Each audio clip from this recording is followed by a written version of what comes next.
پھر فرمایا وہ آپ سے حرمت والے مہینے میں لڑائی کرنے کے بارے میں سوال کرتے ہیں، کہہ دیجئے ان میں لڑائی کرنا بہت بڑا گناہ ہے، اور اللہ کے راستے سے روکنا اور اس سے کفر کرنا اور مسجد حرام سے روکنا اور اس کے رہنے والوں کو اس میں سے نکال دینا اللہ کے نزدیک اس سے بھی بڑا گناہ ہے، اور فتنہ قتل سے بھی کہیں بڑھ کر ہے، اور یہ لوگ ہمیشہ تم سے لڑتے رہیں گے یہاں تک کہ اگر وہ استطاعت رکھتے ہوں تو تمہیں تمہارے دین سے پھیر دیں، اور جو کوئی تم میں سے اپنے دین سے پھر گیا پھر مر گیا اس حال میں کہ وہ کافر ہے تو ایسے لوگوں کے اعمال دنیا اور آخرت میں ضائع ہو گئے۔ مرتد کی سزا بتائی جا رہی ہے، جو شخص دین سے باہر نکل جائے، ایمان سے خارج ہو جائے، اس کے اعمال ضائع، چاہے وہ حافظ قرآن ہو، چاہے وہ نمازیں پڑھتا اور پڑھاتا رہا ہو، چاہے وہ دین کا کوئی بہت بڑا امام ہو۔ ہم دوسروں کے بارے میں سوچنے سے پہلے اپنے بارے میں سوچیں کہ یا اللہ تو ہمارے دلوں کو سلامت رکھنا، ہمیں استقامت دینا، ربنا لا تزغ قلوبنا بعد اذ ہدیتنا، ہمیں اپنے دین پر جما دے، رضیت باللہ ربا وبالاسلام دینا وبمحمد نبیا، کیونکہ دین سے نکلنا سارے اعمال برباد کر دیتا ہے اور پھر انجام بڑا بھیانک ہے۔ فرمایا یہی لوگ آگ کے ساتھی ہیں، وہ اس میں ہمیشہ رہنے والے ہیں۔ اللہ تعالیٰ یہ نہیں دیکھا کہ پہلے یہ دین پر تھے، وہ یہ دیکھے گا ان کا انجام اختتام کس پہ ہوا۔ تو اللہ ہم سب کا خاتمہ ایمان پر کرے۔ بے شک وہ لوگ جو ایمان لائے اور انہوں نے ہجرت کی اور اللہ کے راستے میں جہاد کیا، وہی اللہ کی رحمت کی امید رکھتے ہیں، اور اللہ بے حد بخشنے والا نہایت رحم کرنے والا ہے۔ وہ سوال کرتے ہیں آپ سے شراب اور جوئے کے بارے میں، آپ کہہ دیجئے کہ ان دونوں میں بڑا گناہ ہے۔ کچھ لوگ کہتے ہیں کہاں لکھا ہے شراب حرام ہے، یہ کیا لکھا ہوا ہے گناہ، تو گناہ کا کام حلال ہوتا ہے، اور لوگوں کے لیے کچھ فائدے بھی ہیں، اور ان دونوں کا گناہ زیادہ بڑا ہے ان دونوں کے فائدے سے۔ تو لاٹری کے بارے میں بھی بات کی جا رہی ہے، جوئے کے بارے میں بھی کہ وہ بھی حرام ہے۔ اور وہ سوال کرتے ہیں آپ سے کہ وہ کیا خرچ کرے، کہہ دیجئے جو ضرورت سے زائد ہو، جو ایکسٹرا ہو۔ اس طرح اللہ تمہارے لیے اپنے احکام کھول کھول کر بیان کرتا ہے تاکہ تم غور و فکر کرو دنیا اور آخرت کے معاملات میں۔ اور وہ سوال کرتے ہیں آپ سے یتیموں کے بارے میں، آپ کہہ دیجئے کہ ان کی اصلاح کرنا ان کے لیے بہتر ہے، اور اگر تم ان کو اپنے ساتھ شامل کر لو تو وہ تمہارے بھائی ہیں، یعنی ان کو اپنے گھر میں رکھو، ان کے اوپر ان کے مال میں سے اعتدال کے ساتھ خرچ کرو۔ اور اللہ جانتا ہے مفسد کو مصلح سے، کہ کون یتیموں کا خیال رکھ رہا ہے اور کون ان کو بگاڑ رہا ہے یا ان کے مال کے ساتھ زیادتی کر رہا ہے۔ اور اگر اللہ چاہتا تو تمہیں مشکل میں ڈال دیتا کہ تمہاری رسپانسبلٹی ہوتی ہے ان کو لک آفٹر کرنا بھی، اور ساتھ بھی نہیں ملا سکتے تھے۔ بے شک اللہ بہت غالب خوب حکمت والا ہے۔ اور تم مشرک عورتوں سے نکاح نہ کرو یہاں تک کہ وہ ایمان لے آئیں، اور ایک مومن لونڈی مشرک عورت سے یقیناً بہتر ہے اگرچہ وہ تمہیں اچھی لگے۔ تو کیا کہا جا رہا ہے؟ مشرک عورتوں سے مسلمان مرد نکاح نہ کریں جب تک کہ وہ مشرک عورتیں ایمان نہ لے آئیں، اور تم اپنی عورتوں کا نکاح مشرک مردوں سے نہ کرو، یعنی مسلمان لڑکی نان مسلم سے شادی نہ کرے یہاں تک کہ وہ ایمان لے آئیں، اور ایک مومن غلام مشرک مرد سے یقیناً بہتر ہے اگرچہ وہ تمہیں اچھا لگے۔ یہ لوگ آگ کی طرف بلاتے ہیں اور اللہ تمہیں اپنے اذن سے جنت اور مغفرت کی طرف دعوت دیتا ہے، اور اپنی آیات لوگوں کے لیے واضح کرتا ہے تاکہ وہ نصیحت حاصل کریں، کیونکہ انسان جس کے ساتھ رہتا ہے نا اس کا رنگ ضرور چڑھتا ہے۔ تو اس لیے رشتے کے معاملے میں دین کو دیکھنا سب سے اہم ترین پرائرٹی ہونی چاہیے۔ وہ آپ سے حیض کے بارے میں، پیریڈز کے بارے میں سوال کرتے ہیں، آپ کہہ دیجئے وہ ایک اذیت ہے، تو حیض کے دوران تم عورتوں سے الگ رہو، یعنی ان سے جسمانی تعلق کا مطالبہ نہ کرو، اور جب تک وہ پاک نہ ہو جائے ان کے قریب نہ جاؤ، یعنی نفرت کی وجہ سے، عورت کی حفاظت کے لیے، اور خود مرد کی بھی بیماریوں سے۔ پھر جب وہ اچھی طرح پاک ہو جائیں یعنی نہا لیں تو جہاں سے اللہ نے تمہیں حکم دیا ہے ان کے پاس آؤ، یعنی صحیح پیسج سے، دبر سے نہیں۔ بے شک اللہ بہت توبہ کرنے والوں اور بہت پاک صاف رہنے والوں سے محبت کرتا ہے، یعنی اللہ تعالیٰ کو پاک لوگ پسند ہیں، اور اس میں توبہ کا ذکر ہے اور صفائی کا ذکر ہے۔ توبہ دلوں کی پاکیزگی، گناہوں سے پاکیزگی ہے، اور پاکی صفائی ظاہری صفائی ہے، یعنی ظاہر میں بھی صاف رہو اور باطن میں بھی صاف رہو۔ عبادت کس چیز کا نام ہے؟ ظاہر باطن میں اقوال اور افعال سب اللہ کی مرضی کے مطابق ہوں۔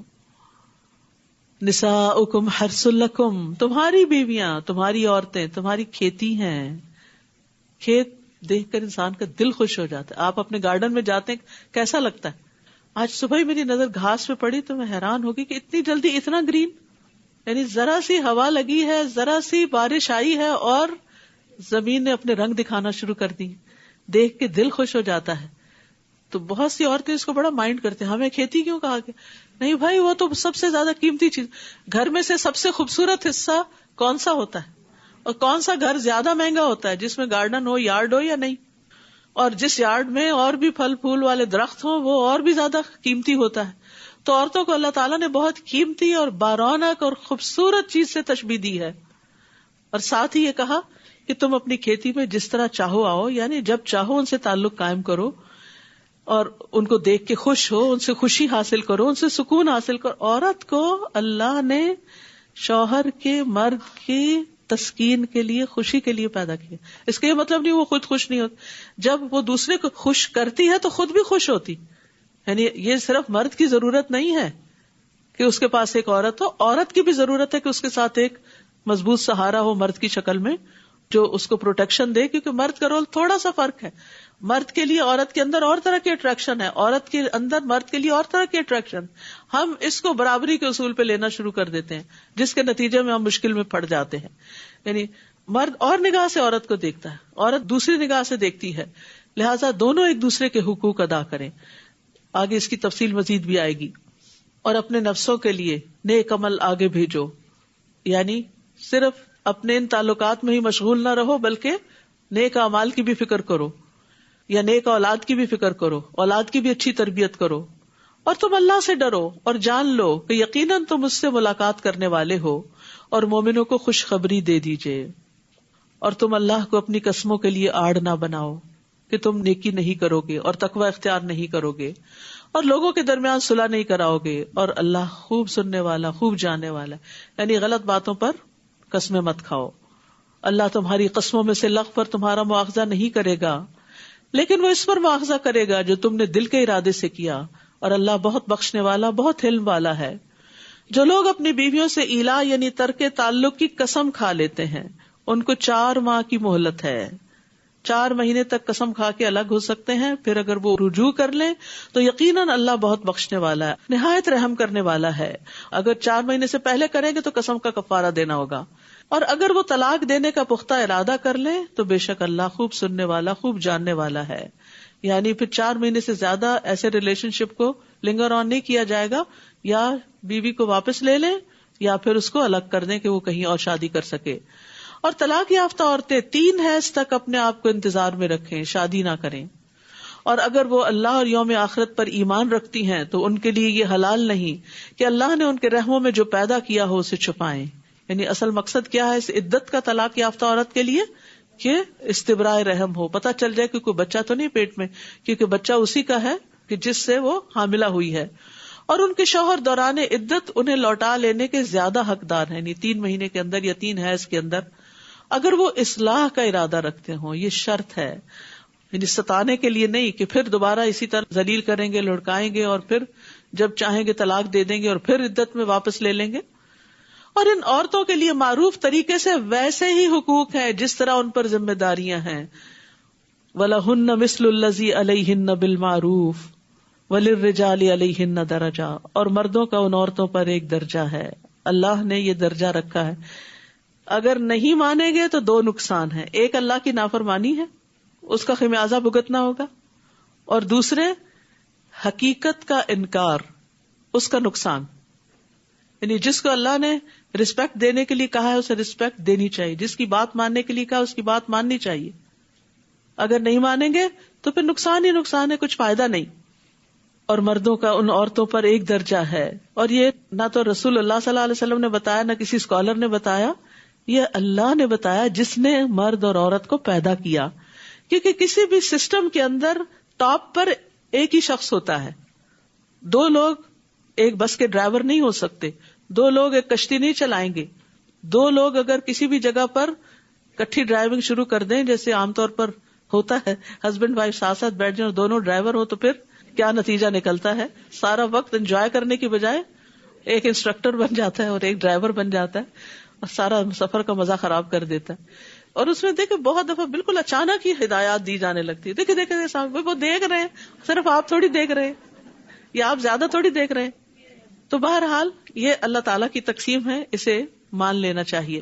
اور اللہ بہت زبردست ہے, بہت حکمت والا ہے. تو جس طرح مردوں کے حقوق ہیں ایسے عورت کے بھی حقوق ہیں کہ آپ صلی اللہ علیہ وسلم نے فرمایا جب وہ خود کھائے تو اسے بھی کھلائے, جب وہ خود پہنے تو اسے بھی پہنائے. یہاں شوہر کے کچھ حقوق کی بھی بات کر دینی چاہیے کہ سب سے پہلی بات یہ کہ بیوی پر شوہر کی اطاعت معروف میں لازم ہے, فرض ہے, اس کے بغیر گزارا نہیں. پھر ایک اور حدیث کے مطابق اللہ کے بعد شوہر کا حق ہے. حدیث میں آتا ہے اگر میں اللہ کے علاوہ کسی کو سجدہ کرنے کا حکم دیتا تو عورت کو حکم دیتا کہ شوہر کو کرے. یعنی شوہر کو رسپیکٹ دینی چاہیے, اس کی اطاعت کرنی چاہیے, اور سب سے بڑھ کر یہ کہ اس کا حق اس کو دینا چاہیے. اس ذات کی قسم جس کے ہاتھ میں محمد صلی اللہ علیہ وسلم کی جان ہے, عورت اس وقت تک اپنے رب کا حق ادا نہیں کر سکتی جب تک اپنے شوہر کا پورا حق ادا نہ کرے. یعنی ایسی عورت کو پھر ایمان کی حلاوت بھی نہیں ملتی جو شوہر کے ساتھ حسن سلوک نہیں کرتی. عورت اگر پالان پر سوار ہو اور مرد اسے بلائے تب بھی عورت کو انکار نہیں کرنا چاہیے. تو یہاں بیچ بیچ میں حقوق کی بات اس لیے کی گئی کہ یہ طلاق تک نوبت آتی ہی جب ہے جب ایک دوسرے کے حقوق نہیں دیے جاتے. پھر طلاق کے احکامات. طلاق رجعی 2 بار ہے, پھر بھلے طریقے سے روک لینا ہے یا احسان کے ساتھ رخصت کر دینا ہے, اور تمہارے لیے حلال نہیں کہ تم نے انہیں جو کچھ مہر سمیت دیا اس میں سے کچھ بھی واپس لو, مگر یہ کہ دونوں کو اس بات کا ڈر ہو کہ وہ اللہ کی حدود کو قائم نہ رکھ سکیں گے. پھر اگر تمہیں ڈر ہو کہ وہ دونوں اللہ کی حدود کو قائم نہ رکھ سکیں گے تو ان دونوں پر کوئی گناہ نہیں اس چیز میں جو فدیہ وہ عورت اپنی جان چھڑانے یعنی خلا کے بدلے میں دے دے. یہ اللہ کی حدود ہیں سو ان سے تجاوز نہ کرو, اور جو کوئی اللہ کی حدود سے تجاوز کرے گا تو یہی لوگ ظالم ہیں. تو یاد رکھیے کہ طلاق کا معنی ہوتا ہے آزاد چھوڑ دینا, اور طلاق دینے کا صحیح طریقہ یہ ہے کہ عورت جب پیریڈ سے فارغ ہو تو ملاپ کے بغیر طہر کی حالت میں طلاق دی جائے. حیض کی حالت میں طلاق نہیں دینی چاہیے, 3 طلاقیں اکٹھی بھی نہیں دینی چاہیے, اور 3 سے زیادہ کی تو ویسے ہی کراہت ہے, اور عورت کو تکلیف دینے کی ممانعت ہے. رسول اللہ صلی اللہ علیہ وسلم نے فرمایا اے اللہ میں 2 ضعیفوں کا حق مارنا حرام کرتا ہوں, یتیم کا اور عورت کا. یعنی بعض اوقات عورت کے ساتھ بھی یتیموں جیسا برتاؤ کیا جا رہا ہوتا ہے تو یہ ظلم میں شمار ہوتا ہے. تلک حدود اللہ, یہ اللہ کی حدود ہیں, ان سے آگے مت بڑھو, اللہ کی حدود کے قریب مت جاؤ. پھر اگر وہ خاوند اسے تیسری بار طلاق دے دے تو وہ عورت اس کے بعد اس مرد کے لیے حلال نہیں جب تک کہ وہ اس کے علاوہ کسی اور خاوند سے نکاح کرے. اور اگر وہ دوسرا خاوند اس عورت کو طلاق دے دے تو ان دونوں یعنی اس عورت اور پہلے خاوند پر کوئی گناہ نہیں کہ وہ باہم رجوع کر لیں یعنی نکاح کر لیں, اگر وہ دونوں سمجھیں کہ وہ اللہ کی حدود قائم رکھ سکیں گے. اور یہ اللہ کی حدود ہیں جنہیں وہ ان لوگوں کے لیے واضح کرتا ہے جو علم رکھتے ہوں. اور جب تم عورتوں کو طلاق دے دو پھر وہ اپنی عدت پوری کرنے کو آئیں تو انہیں بھلے طریقے سے روک لو یا بھلے طریقے سے رخصت کر دو, اور انہیں تکلیف دینے کے لیے مت روکو. یہ کس کو حکم دیا جا رہا ہے؟ مردوں کو, کہ مرد عورتوں کو تکلیف مت دیں, اس لیے مت روکو کہ تم ان کے ساتھ زیادتی کرو.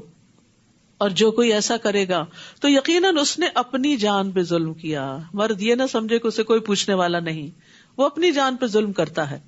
اور تم اللہ کی آیات کو مذاق مت بناؤ, اور جو اللہ کی نعمت تم پر ہے اسے یاد رکھو, اور اسے بھی یاد رکھو جو اس نے کتاب و حکمت کی صورت میں تم پر نازل کیا ہے, وہ تمہیں اس کے ساتھ نصیحت کرتا ہے. اور اللہ سے ڈرو اور جان لو کہ یقیناً اللہ ہر چیز کو خوب جاننے والا ہے. اور جب تم عورتوں کو طلاق دے دو پھر وہ اپنی عدت کی مدت پوری کر لیں تو تم انہیں اپنے پہلے شوہروں کے ساتھ نکاح کرنے سے نہ روکو جب وہ معروف طریقے سے باہم رضامند ہو جائیں. یہ نصیحت اس کو کی جاتی ہے جو تم میں سے اللہ اور یوم آخرت پر ایمان رکھتا ہو. یہ بات تمہارے لیے زیادہ پاکیزگی اور طہارت کا باعث ہے, اور اللہ جانتا ہے اور تم نہیں جانتے. اور مائیں اپنی اولاد کو مکمل 2 سال دودھ پلائیں, یہ حکم اس کے لیے ہے جو رضاعت کی مدت کو پورا کرنے کا ارادہ کرے. اور والد کے ذمے معروف طریقے سے ماؤں کا کھانا اور کپڑا دینا ہے. کسی نفس کو اس کی وسعت سے بڑھ کر تکلیف نہ دی جائے, نہ تو والدہ کو اس کے بچے کی وجہ سے نقصان پہنچایا جائے اور نہ ہی والد کو اس کے بچے کی وجہ سے کسی طرح کا نقصان پہنچایا جائے. بعض اوقات ایسا ہوتا ہے کہ مرد کے ہاتھ میں کوئی عورت کا ویک پوائنٹ آ جاتا ہے اور وہ اسی کے ذریعے اس کو بار بار تکلیف دیتا ہے کہ اس کو اس سے ٹارچر ہوتا ہے, میں یہی بات پھر کروں گا. یعنی اگر مثلا بچہ عورت کی کمزوری ہے تو وہ ہر وقت دھمکی دے میں بچہ چھین لوں گا, میں تمہیں نکال دوں گا, تو ایسی چیزیں ظلم میں شمار ہوتی ہیں. اور بچے کے وارث پر بھی اس طرح نان و نفقہ کی ذمہ داری ہے. پھر اگر وہ دونوں باہم رضامندی اور مشورے سے دودھ چھڑانے کا ارادہ کر لیں تو ان پر کچھ گناہ نہیں. اور اگر تم اپنی اولاد کو کسی اور عورت سے دودھ پلوانے کا ارادہ کرو تو بھی تم پر کوئی گناہ نہیں، اگر تم بھلے طریقے سے ان کے حوالے کر دو انہیں جو دینا طے کیا تھا. اللہ سے ڈرو اور جان لو کہ جو بھی تم کرتے ہو یقیناً اللہ اسے خوب دیکھنے والا ہے. یاد رکھیے بچے کو دودھ پلانا عورت کا فرض ہے اور یہ بچے کا حق ہے، ثابت شدہ حق ہے. حدیث میں آتا ہے رسول اللہ صلی اللہ علیہ وسلم نے فرمایا میرے پاس 2 آدمی آئے، انہوں نے میرا بازو پکڑا اور مجھے ایک دشوار گزار پہاڑ کے پاس لے گئے. ہم ایسی عورتوں کے پاس سے گزرے کہ سانپ ان کے بریسٹ کو نوچ رہے تھے.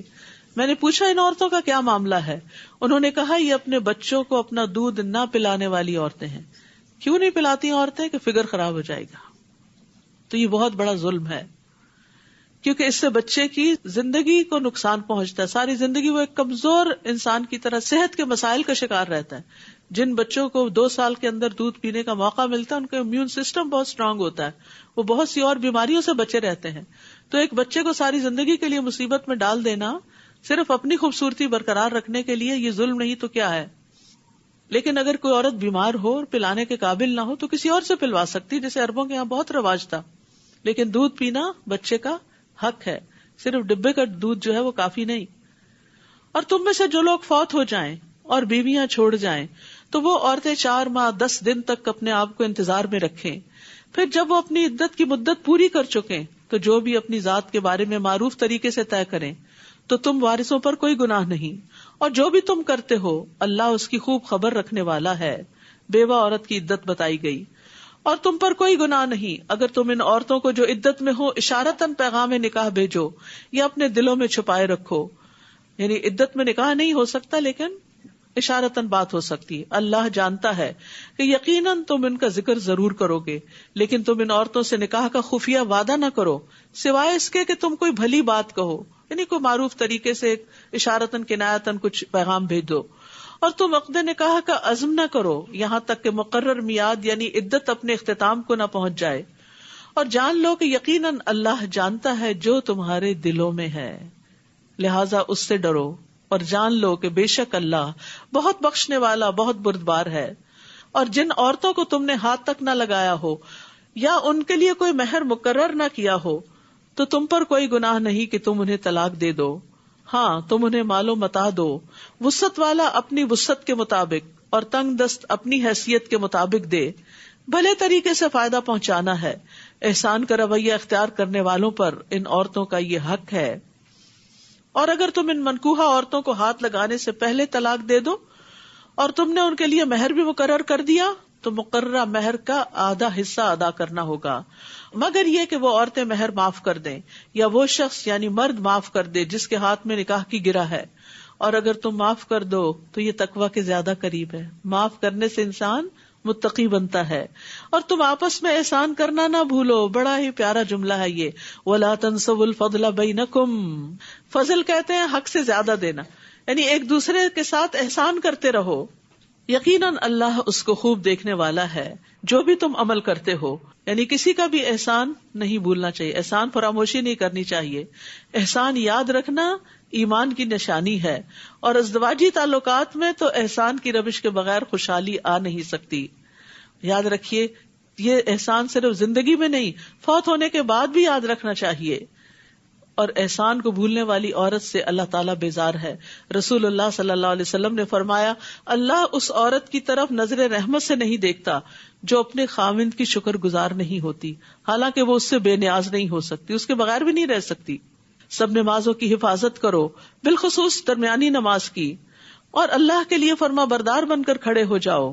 یعنی طلاق کے احکامات میں بیچ میں نماز آ گئی کہ کہیں لڑائی جھگڑوں میں فرائض نہ بھول جانا. اور درمیانی نماز سے مراد عصر کی نماز ہے.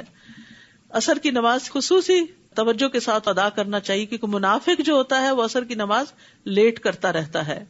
آپ صلی اللہ علیہ وسلم نے فرمایا جس شخص کی نماز عصر فوت ہو جائے گویا اس کا اہل اور اس کا مال لوٹ لیا گیا.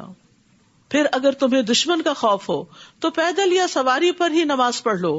پھر جب تم امن میں آ جاؤ تو اللہ کو یاد کرو جیسے اس نے تمہیں سکھایا ہے جو تم نہیں جانتے تھے. اور جو لوگ تم میں سے فوت ہو جائیں اور بیویاں چھوڑ جائیں وہ اپنی بیویوں کے حق میں 1 سال تک بغیر گھر سے نکالے نان و نفقہ پہنچانے کی وصیت کریں. یہ اس وقت کا حکم ہے جب ابھی عورت کے لیے میراث وغیرہ میں حصہ مقرر نہیں ہوا تھا. اس کے بعد 4 ماہ 10 دن کی عدت رکھ دی گئی کہ وہ اسی گھر میں رہیں گی جہاں شوہر فوت ہوا ہے. ہاں اگر وہ عورتیں خود نکل جائیں تو تم پر کوئی گناہ نہیں. جو بھی وہ اپنی ذات کے بارے میں بھلے طریقے سے فیصلہ کرے، اور اللہ بہت زبردست ہے، خوب حکمت والا ہے. اور طلاق یافتہ عورتوں کو بھلے طریقے سے کچھ فائدہ یعنی متع طلاق پہنچانا ہے. یہ عورتوں کا حق ہے. کس طرح اللہ تعالیٰ عورتوں کے حقوق کی حفاظت کر رہے ہیں؟ متقی لوگوں پر. تقوی والے تو ان حقوق کا لحاظ رکھیں گے. اسی طرح اللہ اپنی آیات کو واضح کرتا ہے تاکہ تم عقل سے کام لو. پھر کچھ واقعات کے ذریعے اہم سبق سکھائے گئے. الم تر الی الذین خرجوا من دیارہم وہم الوف حذر الموت. کیا تم نے نہیں دیکھا ان لوگوں کی طرف جو موت سے بچنے کے لیے اپنے گھروں سے نکل پڑے حالانکہ وہ ہزاروں کی تعداد میں تھے. تو اللہ نے ان سے کہا کہ مر جاؤ، پھر اس نے انہیں زندہ کر دیا. بے شک اللہ لوگوں پر فضل فرمانے والا ہے، لیکن اکثر لوگ شکر ادا نہیں کرتے. اور اللہ کے راستے میں جنگ کرو اور جان لو کہ اللہ خوب سننے والا خوب جاننے والا ہے. کون ہے جو اللہ کو قرض دے قرض حسنا تو وہ اس کے لیے اسے کئی گنا زیادہ بڑھا دے، اور اللہ ہی تنگی بھی کرتا ہے اور کشادگی بھی، اور اسی کی طرف تم سب لوٹائے جاؤ گے. یہاں پیچھے فی سبیل اللہ جنگ کی بات ہوئی، جیسا کہ آپ جانتے کہ مدنی صورت ہے، اور مدینہ میں ہوتے ہوئے نبی صلی اللہ علیہ وسلم پر تقریباً ہر سال اور کبھی سال میں 2 بار بھی جنگ مسلط ہوئی. جب جنگ لگتی ہے تو آپ کو معلوم ہے سب سے زیادہ اکانومی متاثر ہوتی ہے، تو زیادہ سے زیادہ پھر اللہ کے راستے میں صدقہ کرنے کا حکم دیا گیا اور اس کو قرض حسنہ شمار کیا گیا. قرض حسنہ وہ قرض ہوتا ہے جس میں ثواب کی امید کی گئی ہو، جو دل کی خوشی سے دیا گیا ہو. ابن مبارک کہتے ہیں وہ قرض جو حلال مال سے دیا جائے. ایک اور قول یہ ہے کہ احسان نہ جتلایا جائے اور اذیت نہ دی جائے. پھر فرمایا الم تر الی الملأ من بنی اسرائیل من بعد موسیٰ. کیا آپ نے موسیٰ کے بعد بنو اسرائیل کے سرداروں کی ایک جماعت کو نہیں دیکھا جب انہوں نے اپنے نبی سے کہا تھا کہ ہمارے لیے ایک بادشاہ مقرر کر دیں کہ ہم اللہ کے راستے میں لڑیں. تو اس نے کہا کہیں ایسا نہ ہو کہ تم پر جنگ کرنا فرض کر دیا جائے اور پھر تم نہ لڑو. انہوں نے کہا اور کیا ہے ہمیں کہ ہم اللہ کے راستے میں نہ لڑیں جبکہ ہمیں اپنے گھروں اور بیٹوں سے نکال دیا گیا. پھر جب ان پر جنگ کرنا فرض کر دیا گیا تو سوائے چند ایک کے وہ سب منہ موڑ گئے، اور اللہ ظالموں کو خوب جانتا ہے. اور ان کے نبی نے ان سے کہا کہ بے شک اللہ نے تمہارے لیے طالوت کو بادشاہ مقرر کر دیا ہے. تو انہوں نے کہا کہ اس کی بادشاہت ہم پر کیسے ہو سکتی ہے، ہم اس کے مقابلے میں بادشاہت کے زیادہ حقدار ہیں. اور اسے مال میں وسعت نہیں دی گئی، یعنی بادشاہ تو وہ ہوتا ہے جس کے پاس بہت مال ہو ان کے خیال کے مطابق، اور طالوت تو بہت مالدار نہیں. فرمایا بے شک اللہ نے اس کو چن لیا ہے تم پر، اور علم و جسم کے اعتبار سے زیادہ وسعت دی ہے، اور اللہ جسے چاہتا ہے اپنا ملک عطا کرتا ہے، اور اللہ وسعت والا خوب جاننے والا ہے. ہمارے دین میں منصب کی چاہت کی ممانعت ہے. خود سے کوئی عہدہ نہیں مانگنا چاہیے. اگر مل جائے تو اللہ سے مدد مانگنی چاہیے، اور اس کے ذریعے اللہ سے قریب ہونا چاہیے نہ کہ دور. جب کوئی اتھارٹی ہاتھ آ گئی تو انسان اپنے آپ کو بڑی چیز سمجھے اور اللہ کا حق مار دے. پھر اسی طرح اس آیت سے بھی پتہ چلتا ہے کہ علم والوں کو بغیر علم والوں پر فضیلت حاصل ہے. اللہ نے طالوت کو کس بنا پہ چنا؟ میرٹ کیا تھا کہ اس کا علم زیادہ ہے. دوسرا میرٹ کیا تھا؟ جسمانی اعتبار سے مضبوط ہے.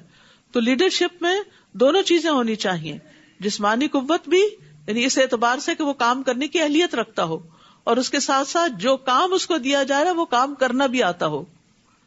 وقال لهم نبیہم، اور ان کے نبی نے ان سے کہا کہ اس کی بادشاہت کی علامت یہ ہوگی کہ تمہارے پاس وہ تابوت واپس آ جائے گا جس میں تمہارے رب کی طرف سے تسکین بھی ہے، اور آل موسیٰ اور آل ہارون کے چھوڑے ہوئے بقیہ جات بھی ہیں جسے فرشتے اٹھائے ہوئے ہوں گے. یقیناً اس میں تمہارے لیے ایک نشانی ہے اگر تم ایمان لانے والے ہو. یہ آیت جو ہے یہ آیت سکینت کہلاتی ہے. فیہ سکینتن، سکینت وہ اطمینان ہوتا ہے جو اللہ اپنے بندوں کے دلوں میں ڈالتا ہے. سکینت انسان کو سکون اور وقار پر ابھارتی ہے، یعنی انسان کے اندر ایک وقار اور ٹھہراؤ آ جاتا ہے. خوف کے وقت انسان کے دل کو مضبوطی دیتی ہے تو فتنے اس کو ہلا نہیں سکتے، آزمائشیں اس پر اثر انداز نہیں ہوتی، غم اس کو نہیں گلاتے، انسان کا ایمان اور یقین اور بڑھ جاتا ہے. تو ابن قیم رحمہ اللہ سکینت کے مرتبے کی شرح کرتے ہوئے کہتے ہیں کہ یہ اللہ کے عطا کیے گئے رتبوں میں سے ایک رتبہ ہے کہ جس کو اللہ سکینت عطا کر دے. یہ رتبہ انسان کی ذاتی محنت اور کسب کی وجہ سے نہیں ہوتا. تو قرآن مجید میں 6 مقامات پر سکینت کا ذکر ہے، ایک سورۃ البقرہ میں، 2 بار سورۃ التوبہ میں اور 3 بار سورۃ الفتح میں، جن کو آیات سکینت کہا جاتا ہے. جب انسان ان آیات کو سنتا ہے یا پڑھتا ہے تو شیطانی حملوں اور بیماریوں سے نجات پاتا ہے. ابن قیم کہتے ہیں کہ ابن تیمیہ رحمہ اللہ پر جب معاملات شدت اختیار کر جاتے تو وہ سکینت والی آیات پڑھتے، اور میں نے ان کو ایک بہت عظیم واقعہ بیان کرتے ہوئے سنا جو ان کو بیماری میں پیش آیا. یہ عقلیں اس کو برداشت کرنے سے عاجز آ جاتی ہیں. یہ شیطانی روحوں سے جنگ کرنے اور ان کا مقابلہ کرنے کا واقعہ ہے کہ جب ان کی قوت کمزور پڑ گئی تو ان کے سامنے شیطانی روحیں ظاہر ہو گئیں. یعنی جنات بھی جب ہی پوزیس کرتے ہیں جب انسان ویک فیل کرتا ہے. وہ کہتے ہیں جب معاملہ مجھ پہ بہت شدت اختیار کر گیا تو میں نے اپنے رشتہ داروں، اپنے ارد گرد والوں سے کہا مجھ پر سکینت والی آیات پڑھو. پھر وہ حالت مجھ سے ختم کر دی گئی اور میں بیٹھ گیا اور مجھے کوئی بیماری نہ رہی. تو کسی بھی پریشانی کے وقت ان آیات کو پڑھنا جو ہے یہ دل کے سکون کا باعث ہے. یہ بے قراری اور بے چینی، انگزائٹی کو دور کرتی ہیں، ایمان میں اضافے کا باعث ہوتی ہیں. آیات کے نمبر نوٹ کر لیجئے. سورۃ البقرہ کی 248، التوبہ 26، التوبہ 40، الفتح 4، الفتح 18، الفتح 26. فلما فصل طالوت بالجنود، پھر جب طالوت لشکروں کو ساتھ لے کر نکلا، کہنے لگا بے شک اللہ تمہیں ایک نہر کے ساتھ آزمائے گا، تو جس نے اس میں سے پی لیا وہ مجھ سے نہیں، جو اس کو نہیں پیے گا وہ مجھ سے ہے، سوائے اس کے جو چلو بھر کر اپنے ہاتھ سے پی لے. تو ان سب نے اس کو پی لیا سوائے چند ایک کے. پھر جب انہوں نے اس کو پار کر لیا تو وہ لوگ جو اس کے ساتھ ایمان لائے کہنے لگے آج ہم میں جالوت اور اس کے لشکر کا مقابلہ کرنے کی کوئی طاقت نہیں. تو ان لوگوں نے جنہیں اس بات کا یقین تھا کہ وہ اللہ سے ملاقات کریں گے کہنے لگے کتنی ہی بار ایسا ہوا کہ چھوٹی جماعت بڑی جماعت پر اللہ کے اذن سے غالب آ گئی اور اللہ صبر کرنے والوں کے ساتھ ہے. اور جب وہ جالوت اور اس کے لشکروں کے مقابل ہوئے تو کہنے لگے اے ہمارے رب ہم پر صبر انڈیل دے اور ہمارے قدم جما دے اور اس کافر قوم کے مقابلے پر ہماری مدد فرما. فہزموہم بإذن اللہ، اور انہوں نے اللہ کے اذن سے ان کو شکست دے دی. اور داؤد علیہ السلام نے جالوت کو قتل کر دیا اور اللہ نے اس کو بادشاہت اور حکمت عطا کی اور اس کو اس میں سے جو چاہا سکھایا. اور اگر اللہ بعض لوگوں کو بعض کے ذریعے زمین سے نہ ہٹائے تو زمین میں فساد پھیل جائے، لیکن اللہ جہان والوں پر فضل فرمانے والا ہے. یعنی اللہ سبحانہ وتعالی اپنے بندوں کی خود حفاظت فرماتا ہے، اپنے بندوں کا دفاع کرتا ہے، ظالموں کو ظلم سے روکتا ہے. ورنہ اگر ظالموں کو کھلی چھٹی دے دی جائے تو وہ حدیں پار کر جائیں. تو یہ اللہ تعالیٰ کا ایک طریقہ ہے کہ جالوت اور اس کا لشکر بہت مضبوط تھے لیکن اللہ نے ایک چھوٹی سی جماعت کے ذریعے ان کو ختم کر دیا اور مومنوں کو سکینت عطا کی اور مومنوں کو کامیابی عطا کی. تو کامیابی کا معیار زیادہ اسباب پر نہیں ہوتا، ایمان پر ہوتا ہے، اور اس کے بعد انسان کس طرح اللہ کے حکم کے مطابق محنت کرتا ہے اور تیاری کرتا ہے. تلک آیات اللہ نتلوها علیک بالحق وَإِنَّكَ لَمِنَ الْمُرْسَلِينَ، یہ اللہ کی آیات ہے جنہیں ہم آپ پر حق کے ساتھ پڑھتے ہیں اور یقیناً آپ رسولوں میں سے ہیں. وآخر دعوانا ان الحمد للہ رب العالمین. سبحانک اللہم وبحمدک اشہد ان لا الہ الا انت استغفرک واتوب الیک. السلام علیکم ورحمۃ اللہ وبرکاتہ.